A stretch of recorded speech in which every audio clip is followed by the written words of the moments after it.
और दुर्दैवी घटना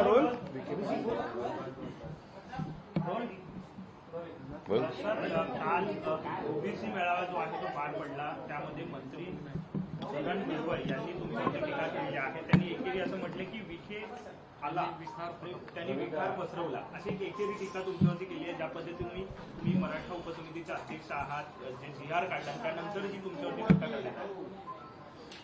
नाही, खरं मला पहिल्यापासूनच भूमिका स्पष्ट करायची आहे की स्वतः माननीय मुख्यमंत्र्यांनी ती भूमिका स्पष्ट केलेली आहे की कुठेही ओबीसीच्या आरक्षणाला धक्का न लावता आपण ही प्रक्रिया पूर्ण करतो. आणि त्यामुळे विनाकारण ओबीसी समाजाच्या ओबीसी विरुद्ध मराठा असं का ते निर्माण होतोय मला अजून काही लक्षात नाही येत नाही. असे काही पुरावे आहेत का आपल्याकडे की ओबीसी आरक्षण कमी होत आहे, जाणार आहे, कमी होणार आहे? हा राईचा पर्वत का उभा राहतो हेच मला कळत नाही. खरं म्हणजे माननीय भुजबळ साहेब हे ज्येष्ठ नेते आहेत, नेहमी त्यांचा मी आदर करत आलेलो आहे. म्हणजे मला खरं त्यांनी काय वक्तव्य केलंय ठीक आहे, काही गैरसमजुतीने त्यानं केला असेल, त्यांनी मला कल्पना नाही. परंतु इतक्या वर्षाच्या आपल्या सार्वजनिक जीवनामध्ये काम करताना मी तर कधी असं मला जाणवलं नाही की आपण ओबीसी होतं कधी मराठा असं काही प्रश्न निर्माण झालेला आहे. सगळे एकत्रच राहतात. मग मला वाटतं आता तर जवळजवळ 5 रिट पिटिशन दाखल झाले आहे माननीय उच्च न्यायालयामध्ये. एक जनहित याचिका दाखल झालेली आहे, सर्वोच्च न्यायालयात एक जनहित याचिका दाखल झालेली आहे. त्यामुळे त्याच्यावर आता अधिक भाष्य करणं, कारण काही भाष्य केलं तर त्याचा कोर्टाच्या कामकाजावर परिणाम होऊ शकतो, कधी कंटेम्प्ट होऊ शकतो. पण शेवटी न्यायालयीन प्रक्रिया ती चालू राहील. त्याला न्यायालयीन प्रक्रिया काय आपण थांबू शकत नाही. तिथे आपली प्रत्येकजण आपली भूमिका मांडणारच आहे.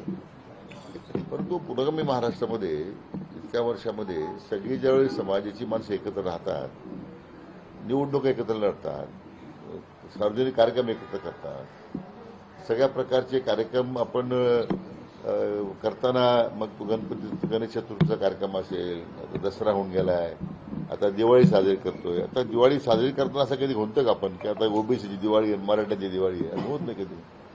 ही सगळ्या कधी अशी समाजाचा सण म्हणून कधी साजरा होत नाही. सगळ्या महापुरुषांचे सण सुद्धा आपण जयंती पुण्यतिथी आपण एकत्र साजरी करतोय. ही तेढ का निर्माण होते किंवा तेढ निर्माण करण्याचा का प्रयत्न होतोय, हा खरं मला माझ्यासमोर नेहमी हा प्रश्न आहे. सर्वात महत्वाचं म्हणजे ते थेट भाजपचं नाव घेत आहेत. ते म्हणतात की भाजपने आपल्या नेत्यांना आवरायला पाहिजे, नाहीतर आम्हाला रस्त्यावर उतरावं लागेल. तुम्हाला सतरंजा उतरण्याची तुमच्यावर वेळ येईल. तुमच्या वक्तव्यानंतर हे वक्तव्य करतात, तुम्हाला आवरण्याचा सल्ला देतात का? नाही, असं आहे की म्हणून माननीय मुख्यमंत्री महोदयांनी हे पहिल्यापासून स्पष्ट केलंय की आमच्या डीएनएमध्येच ओबीसी आहे. आणि त्यामुळे त्याला कुठे धक्का लावण्याचा प्रयत्न कधीच झाला नाही, यापूर्वी झाला नाही आणि उद्या करण्याचं कारण नाही आहे. म्हणून मी म्हटलं की पुढे आरक्षण कमी होतंय किंवा आरक्षण कमी होताना होण्याचे होतंय असं काही उदाहरण आहे तुमच्याकडे. पुढे ते एक निर्णय झाला की गेले अनेक वर्ष मराठा बांधवांची इच्छा होती, आता अन्य मराठवाड्याचा काही भाग सोडला तर अन्य राज्यामध्ये तिथे मोठ्या प्रमाणात पूर्वीच लोक कुणबी झालेले आहेत. परंतु हैदराबाद गॅजेटच्या संदर्भात अंमलबजावणी करायची, कारण तो तिथल्या जनतेचा तो अधिकार होता. त्यांची अनेक वर्ष त्यांच्यावर झालेल्या ती अन्यायाची भावना होती, ती दूर करण्याचा सरकार काही प्रयत्न करते आणि ते सुद्धा कायद्याच्या चौकटीत बसून करते, नंबर 1. आणि दुसरं, हे करताना कुठेही ओबीसीच्या आरक्षणाला धक्का लागणार नाही ही भूमिका त्याच्यामध्ये स्पष्टपणे आपण घेतलेली आहे. पण सरकारमध्ये ज्येष्ठ मंत्री आहेत, त्यांना शांत करण्यासाठी किंवा त्यांना समजवण्यासाठी काही त्यांच्याशी तुम्ही बातचीत करणार आहात का? कारण सुरुवातीपासून सरकारमध्ये राहूनच सरकारनेच काढलेल्या जीआरवरती ते प्रश्नचिन्ह उपस्थित करतात, त्यामुळे समाजाला एक वेगळा संदेश जाताना दिसतो. किंबहुना तुम्ही सांगितल्याप्रमाणे मुख्यमंत्र्यांच्या आदेशानुसार हा निर्णय झालेला आहे आणि आता भुजबळ जर विरोधी भूमिका घेत आहेत तर ते महायुतीच्या विरोधी भूमिका ठरत नाही का? नाही, म्हणून मी पहिल्या दिवसापासून माझा प्रयत्न आहे की माननीय भुजबळ साहेब ज्येष्ठ नेते आहेत, त्यांना भेटून एकदा समजून सांगणार आहे मी. कारण शेवटी हे करताना न्यायमूर्ती शिंदे साहेबांची समिती सरकारने जी नेमलेली होती, तर न्यायमूर्ती शिंदे समितीच्या निष्कर्ष त्याच्यातून जे निघालेले आहेत त्यावर आपण कारवाई करतोय. हे काही मी त्या उपसमितीचा अध्यक्ष म्हणून एक भाग झाला, परंतु त्याला हे अध्यक्ष म्हणून काम करताना त्याला कायद्याच्या चौकटीत बसून हे करावं लागतंय. त्यासाठी माननीय न्यायमूर्ती शिंदे साहेबांच्या समितीच्या माध्यमातून जे निष्कर्ष पुढे येत आहेत त्याच्यावर आम्ही अंमलबजावणी केलेली आहे. मला वाटतं एकदा मी स्वतः न्यायमूर्ती शिंदे साहेब, माननीय भुजबळ साहेब आम्ही एकत्र बसून मला वाटतं हा जो विसंवाद वाढत चाललेला आहे तो आम्ही दूर करू. त्यांनी असं एक महत्वाचा आरोप त्यांचा असा होता की कास्ट सर्टिफिकेट जर काढायचं असेल तर 8-8 महिन्यांचा वेळ लागतो. मराठा समाजातून आता जे कास्ट सर्टिफिकेट काढले जात आहेत ओबीसीचे ते अगदी 24 तासामध्ये काढले जात आहेत. अशी कुठली यंत्रणा आहे, असे कुठले अधिकारी ऍक्टिव्हली काम करायला लागलेत की 8-8 तासामध्ये सर्टिफिकेट वाटत हाच त्यांचा गैरसमज आहे ना. असं कोणी 24 तास दाखले देतच नाही. आजही ज्या तालुका स्तरावर, गाव स्तरावर ज्या समित्या नेमलेल्या आहेत त्या समित्याकडे लोक अर्ज करतायत. आता त्या भागातील लोकांची मला तक्रार येत आहेत की समित्या काही ठिकाणी गठीत झाल्या नाही, काही ठिकाणी आमचे अर्ज स्वीकारले जात नाही. ही त्याला प्रक्रियाच आहे की अर्ज स्वीकारल्यानंतर त्याचं तपासणी करणं, मग ते नायब तहसीलदार स्तरावर जाणं, तो दाखला मिळाल्यानंतर मग ते व्हॅलिडिटी कमिटी पुढे जाणं, त्याला कायदेशीर तो जो मार्ग आहे तो काही बदललेला नाही आहे.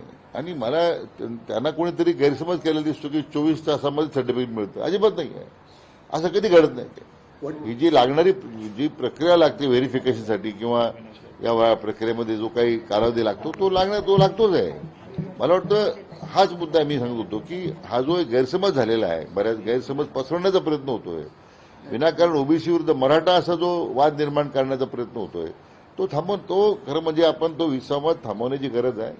हे पुरोगामी महाराष्ट्राला हे अशा पद्धतीची विचारधारा परवडणारी नाही आहे. कालचा मेळावा झाला तो कुठेतरी सरकार पुरस्कृत होता असं वडेट्टीवार असं म्हणतात की सरकार पुरस्कृत होता आणि भुजबळांना माझ्या अंगावर सोडलं जात आहे सरकारकडून.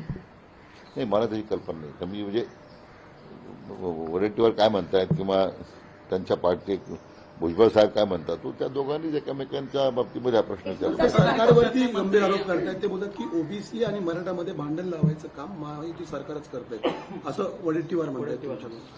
वडेट्टीवारांनी काय कोणत्या निष्कर्षावर भाषिकाला माहित नाही, पण तसं काही सत्ताधारी पक्षातलेच मंत्री आणि सत्ताधारी पक्षातलेच आमदार काल ज्या पद्धतीने भाषण करत होते त्यावरून मराठा आणि ओबीसी वातावरण तयार होताना महाराष्ट्रात दिसते. तुम्ही ह्या सगळ्यांनाच बोलवणार आहात का? गोपीचंद पडळकर असतील किंवा लक्ष्मण हाके त्यांना स्पष्टपणे म्हटलं हा जी आरच चुकीचा आहे. चौथी नापास माणूस आहे तो सांगतो आणि याच्यावर अध्यक्ष जी आर काढतायत आणि तो कुठेतरी महाराष्ट्रामध्ये लागू केला जातो. तो जी आरच चुकीचा आहे, त्याची होळी झाली पाहिजे. असं आहे की जरांगे पाटलांनी अतिशय प्रामाणिकपणे हे आंदोलन जे चालवलंय, जी भूमिका त्यांनी मांडली, वेळोवेळी समाजाच्या प्रश्नाकरता त्यांनी जो संघर्ष केला, निस्वार्थपणे त्यांनी हे सगळं आंदोलन उभं केलंय. आता त्यांच्या मागण्यांचा ज्यावेळी विचार करतो आपण, ते काही त्या समाजाच्या मागण्यासंदर्भात ज्यावेळी विचार होतो, मी म्हटल्याप्रमाणे तो कायद्याच्या चौकटीत बसूनच विचार झाला ना. न्यायमूर्ती शिंदे समिती नेमली गेली, त्यांनी त्याच्यात पुष्कळ काम केलंय आणि त्या कायद्याच्या चौकटीत बसून ते आपण काम करतोय. उलट तुम्ही 34 शिकले वगैरे हा तुम्ही बोलून खरं म्हणजे तुम्ही त्यांचा अवमान करताय आणि कोणाच्या शिक्षणाबद्दल बोलू नये ना. आपण जे काही तुम्ही फार शिकलेला आहात आणि तुम्ही फार शहाणे आहात, तर मग तुम्ही तुमचा शहाणपणा लोकांना भडकवण्यासाठी का वापरता? तुम्ही वास्तविक याच्यातून काही लोकांना प्रक्षोभ भाषणं करून एक स्वतःची प्रसिद्धी काढण्याचा काही हव्यास निर्माण झाला महाराष्ट्रामध्ये दुर्दैवानं. पण त्याला हे कळतं त्यांना की आपण ह्या आपल्या हव्यासामुळं समाजामध्ये तेढ निर्माण करतोय जी कधीच नाही आहे. मी म्हटल्याप्रमाणे आम्ही सगळे सण जे साजरे करतोय, उत्सव साजरे करतोय, दिवाळी दीपावली आता साजरी करतोय, हे असे काही करतो का आपण? ओबीसी समाजाची वेगळी दिवाळी आहे, मराठा समाजाची काही वेगळी दिवाळी आहे, यांची दिवाळी साजरी करायची पुढाऱ्यांना, म्हणून हे सगळे वाद उभे केलेले आहेत, बाकी काही नाही आहे. भुजबळ असं म्हणतात की जे वारंवार जरांगेंना जाऊन भेटतायत त्यांना सोडणार नाही, असं एक धमकी इशारा त्यांनी दिला. भुजबळांनी असंही म्हटलंय भाषणात. नाही, असं आहे की जरांगे पाटलांना भेटण्यामध्ये त्यांना काक्षी मला कळत नाही. शेवटी ज्यावेळी जरांगे कार्यवाही सुरू होते आणि कार्यवाहीमध्ये विलंब लागतो, काही अजूनही त्यांच्या बाजूने आमच्यावर आक्षेप आहे जरांगे पाटलांचे की दाखले मिळत नाही, समिती नाही आहे, माझ्या स्वतःच्या गावात समिती नेमलेली नाही आहे, अशा पद्धतीने. तर त्याच्या कुठेतरी आमच्या बाजूने आम्ही काय कार्यवाही करू आम्ही सांगण्याचा प्रयत्न करतोय. त्यामुळं त्यांना भेटणं काही वावगं नाही आहे. आता मला वाटतं कोण कोणाला भेटतंय याची जर चर्चा करायला लागलो तर फार पुढे जाईल ती. परंतु मला वाटतं आपण एक मर्यादित मुद्दा आपण विचार करतोय. म्हणून माझी भुजबळ साहेबांना दिवाळी संपल्यानंतर मी या सगळ्या ओबीसी नेत्यांना स्वतः बोलावणार आहे. आमची समिती सदस्य राहतील हजर, न्यायमूर्ती शिंदे साहेब त्यांना हजर राहतील. ते कायदेशीर बाजू मांडतील. त्यामध्ये मला वाटतं त्यांच्या न्यायमूर्ती शिंदे साहेब बोलल्याच्या नंतर मला खात्री आहे हा गैरसमज आणि विसंवाद दूर होईल. बाबासाहेब पाटील यांनी एक वक्तव्य केलेलं आहे. त्यांनी कार्यकर्त्यांना असं म्हटलं की चिंता करू नका, आपल्याकडे दादा आहेत, तुम्ही स्वतः आहे, आम्ही तुमच्यासाठी बँका रिकाम्या करून टाकू. त्यामुळे चर्चा होती. कोणत्या विषयामध्ये? पैसे निधी द्यायची जी वेळ आली, तुम्हाला कुठे पैसे कमी पडले माहित नाही बाबासाहेब पाटलांनी कोणत्याही मुद्द्यावर बोललेले, कारण मी काय पाहिलेलं नाही त्याचं. एजेंसी 2 सवाल हिंदी में लेते हैं. पीटीआई आईना से नहीं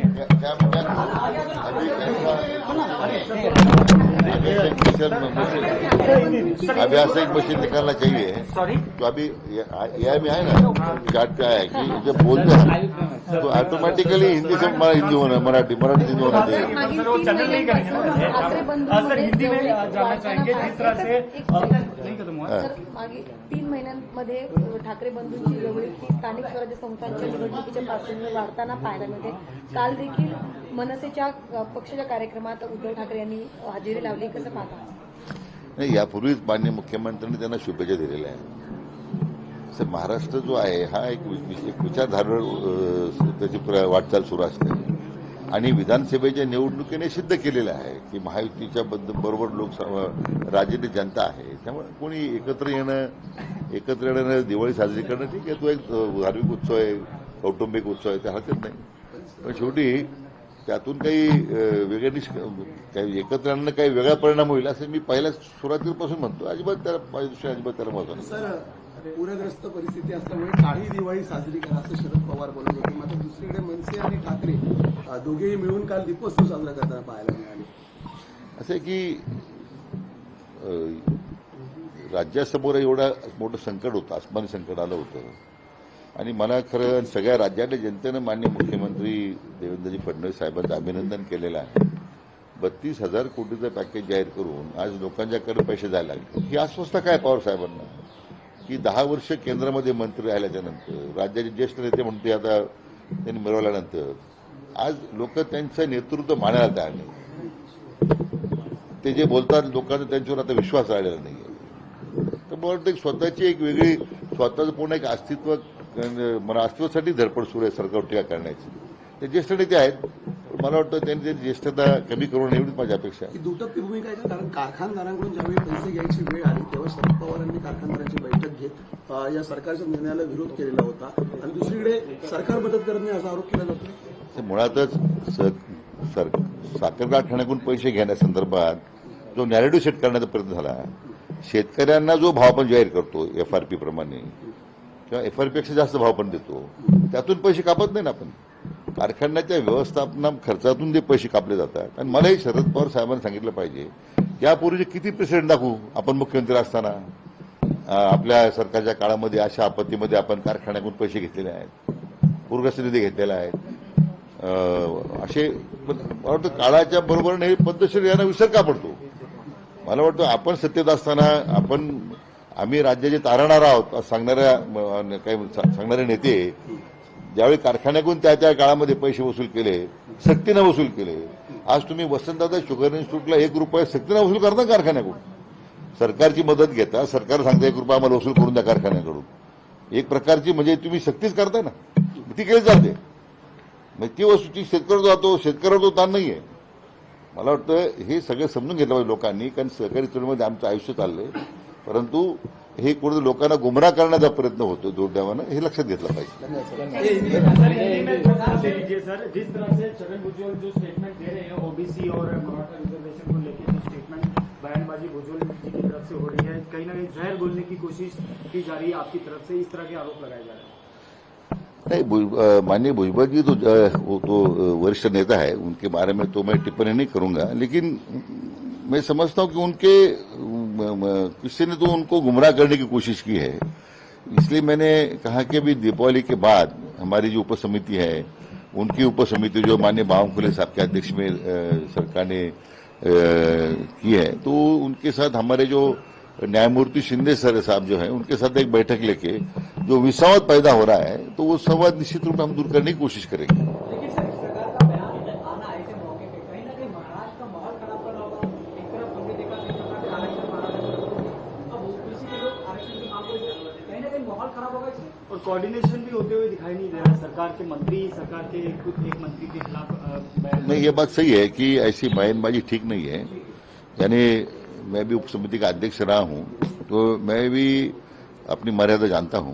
तो सबने ये मेरे ख्याल से एक आचार संहिता के तहत अपनी मर्यादा संभालना चाहिए और सरकार की एक भूमिका स्पष्ट होती है।